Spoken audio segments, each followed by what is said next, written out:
Boa noite, irmão e irmã. Que a graça e a paz do nosso Senhor Jesus estejam sobre todos e todas. Vamos ao nosso momento devocional hoje, abarcando os capítulos 12 a 15 de Levítico, que trata a respeito de impureza e de purificação cerimonial. O capítulo 12 trata sobre a purificação de uma mulher após o parto. E aqui nós temos algumas complexidades realmente desafiadoras para quem faz interpretação da Bíblia. Vamos ler o texto. Disse o Senhor a Moisés: diga aos israelitas, quando uma mulher engravidar e dela à luz um menino, estará impura por 7 dias, assim como está impura durante o seu período menstrual. No oitavo dia o menino terá que ser circuncidado. Então a mulher aguardará 33 dias para ser purificada do seu sangramento. É complexo interpretar como o processo do parto pode tornar uma mulher impura, ao mesmo tempo em que a bênção que é entendida pela gestação, pela gravidez, é como a maior dádiva, ou é considerada a maior dádiva que Deus concede aos seus filhos e filhas, à humanidade.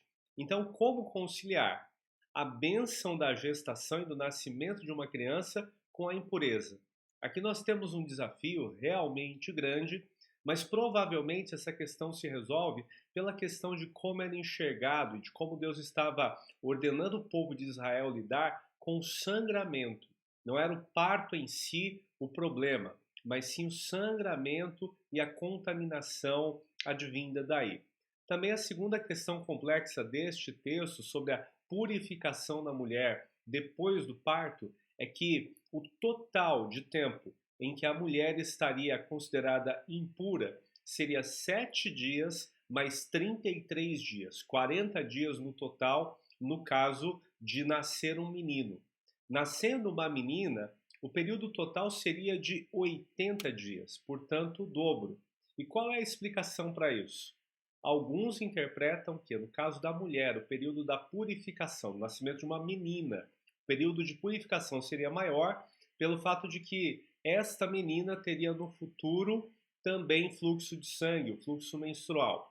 A verdade é que não dá para entender essa questão, devemos aceitá-la como determinação de Deus.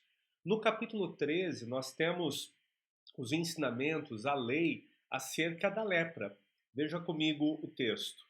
Disse o Senhor a Moisés e a Arão: quando alguém tiver um inchaço, uma erupção ou uma mancha brilhante na pele, que possa ser sinal de lepra, será levado ao sacerdote Arão ou um de seus filhos que seja sacerdote. Este examinará a parte afetada da pele, e se naquela parte o pelo tiver se tornado branco e o lugar parecer mais profundo do que a pele, é sinal de lepra. Depois de examiná-lo, o sacerdote o declarará impuro. Se a mancha na pele for branca, mas não parecer mais profunda do que a pele, e sobre ela o pelo não tiver se tornado branco, o sacerdote o porá em isolamento por 7 dias.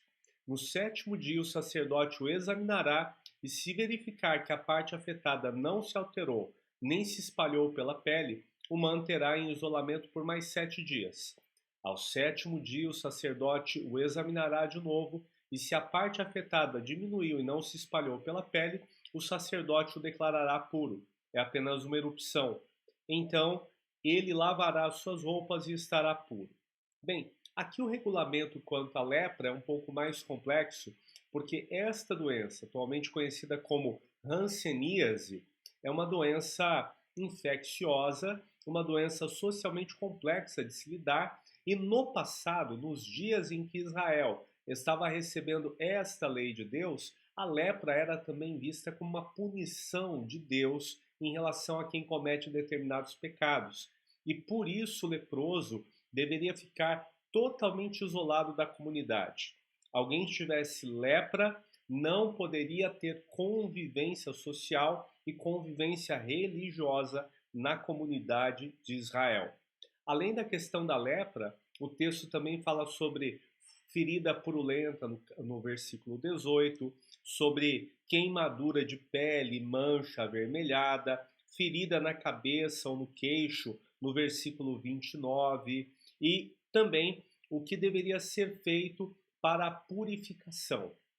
No verso 47 desse mesmo capítulo 13, temos a lei a respeito do mofo numa casa, que também representaria a presença do pecado, mas aqui nós temos um problema sanitário envolvido.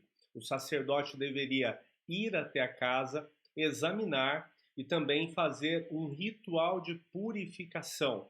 Tudo que estivesse envolvido ao mofo deveria ser queimado, destruído, a fim de manter a pureza.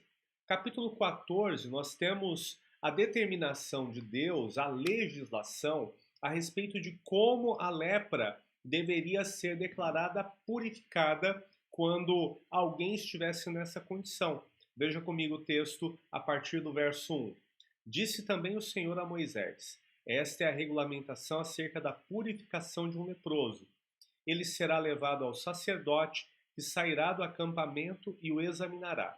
Se a pessoa foi curada da lepra, o sacerdote ordenará que 2 aves puras vivas, o sacerdote, verso 4, ordenará que 2 aves puras vivas, um pedaço de madeira de cedro e um pano vermelho e um ramo de hisopo sejam trazidos em favor daquele que será purificado.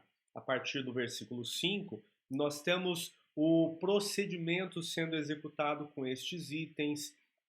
Verso 10, no 8º dia pegará 2 cordeiros sem defeito, uma cordeira de 1 ano sem defeito, juntamente com 3 jarros da melhor farinha amassada. Enfim, vai apresentar essa oferta. O sacerdote, então, oferecerá o sacrifício e depois de todo o ritual descrito, você pode ler o capítulo 14 com calma, o leproso finalmente seria declarado purificado e, portanto, apto para voltar à convivência social e também às práticas religiosas, a andar juntamente com todo o povo e a cultuar a Deus no tabernáculo, futuramente no templo, com total liberdade.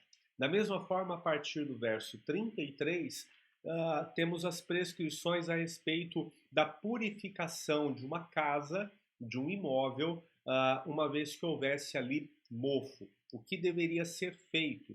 E isso tudo para que o povo estivesse tanto com proteção pessoal, proteção social, especialmente observando a santidade de Deus, que é a grande questão. Capítulo 15, nós temos a legislação de Deus a respeito de impureza de homem e de mulher, especialmente em relação a sangramentos. O Senhor disse a Moisés e a Arão: digam o seguinte aos israelitas: quando um homem tiver um fluxo que sai do corpo, o fluxo é impuro. Ele ficará impuro por causa de seu fluxo, quer continue, quer fique retido. E aqui nós temos sobre a roupa, os lugares em que ele tocar, os lugares em que ele sentar, tudo isso vai ser considerado imundo, impuro. Aos rituais de purificação, da mesma forma em relação à mulher, quando ela tem um fluxo de sangue. Tem até questão de sêmen que sai do homem, no caso de poluição noturna, ou mesmo quando o homem eventualmente tivesse algum contato com a sua própria pele e como deve ser o procedimento para a purificação. No caso de relações com uma mulher que está nos dias em que o corpo está expelindo o fluxo menstrual, como deveria ser tratado, o homem e a mulher estariam impuros, haveria também um ritual de purificação. Então nós temos aqui uma legislação complexa, difícil de entender na nossa geração, nos nossos dias, mas no entanto, o que nós devemos ter como foco? O texto está falando sobre como Deus determina que o seu povo deve viver, como o povo deveria manter a pureza cerimonial, e isso especificamente porque estão envolvidos num relacionamento com Deus. Na medida em que homens e mulheres dessem atenção à palavra de Deus, sim, o ideal do Senhor estaria sendo atingido. Ele quer ser honrado, respeitado e reverenciado. Por isso o povo de Israel deveria observar com atenção com atenção e deveria, portanto, praticar essa legislação, observando-a rigorosamente em suas vidas para a glória do Senhor. Vamos orar? Pai querido, obrigado pela tua palavra viva e eficaz, obrigado porque ela nos ensina e nos direciona a compreendermos progressivamente como o Senhor se relacionou com o povo de Israel no passado e como o Senhor se relaciona conosco hoje. E Pai, por mais que haja aspectos da tua palavra no que diz respeito à antiga aliança que para nós seja de difícil compreensão, ajuda-nos, Senhor, a compreender o foco principal, que o Senhor faz exigências, que o Senhor é santo e que nós não estamos em pé de questioná-lo, mas devemos com amor, com fidelidade e com humildade obedecer a tua palavra. Firma o nosso caráter com esta convicção e nós sempre vamos te agradecer. Em nome de Jesus. Amém. Deus abençoe meu irmão, minha irmã, fiquem todos na paz do Senhor, permitindo o nosso Deus. Amanhã estaremos juntos mais uma vez aqui às 20 horas. Até lá!